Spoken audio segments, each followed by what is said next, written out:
আজকে আপনাদেরকে দেখাবো কিভাবে একটি মোটা মানুষকে আমরা ওয়ার্প টুলের সাহায্যে এটাকে চিকন করতে পারি। তো চলুন কাজটি শুরু করা যাক। প্রথমে আমরা পিকচারটিকে Ctrl+T দিয়ে ট্রান্সফর্ম করে নেব। ট্রান্সফর্ম করার পর আমাদের মাউসের রাইট বাটন প্রেস করে আমরা ওয়ার্প অপশানে ক্লিক করব। ওয়ার্প অপশানে ক্লিক করার পর এই যে দেখুন কর্নারে যে আইকনটা আছে এটা ধরে ধরে শরীরের বিভিন্ন অংশকে চেপে দিব। ভিডিওতে যেভাবে করছি আপনারা ঠিক সেভাবে করে নেবেন। এখন পিকচারটিকে আরেকটু মডিফাই করার জন্য আমরা লেসো টুলের সহযোগিতা নিব।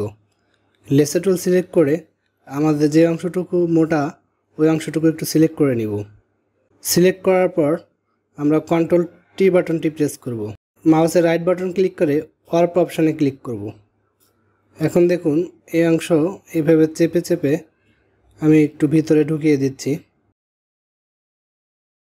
ভিডিওতে যেভাবে দেখাচ্ছি আপনারা ঠিক সেভাবে কাজটি করে নেবেন। যে অংশটুকু শরীরে দেখবেন মোটা সে অংশটুকু সিলেক্ট করে মাউসের রাইট বাটন প্রেস করে ওয়ার্প টুলটা নিয়ে নেবেন।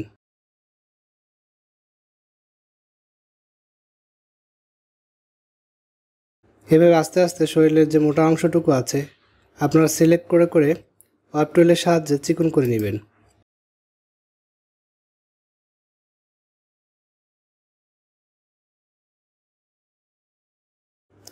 দেখুন ভিউয়ার্স, আমাদের কাজটি সুন্দরভাবে সফল হয়েছে। তো আপনারা একটু সময় নিয়ে যখন এই কাজটি করবেন আপনাদের কাজটি আরও স্মুথ হবে। মোটা মানুষকে চিকন করার অনেকগুলো ওয়ে আছে, তার মধ্যে আমি একটা ওয়ে দেখালাম। আপনারা আশা করি এটার মাধ্যমেই মোটা মানুষকে চিকন করতে পারবেন। তো আজকের মতো এখানে শেষ করছি। পরবর্তী টিউটোরিয়াল নিয়ে আবার হাজির হব। সে পর্যন্ত ভালো থাকবেন। আল্লাহ হাফেজ।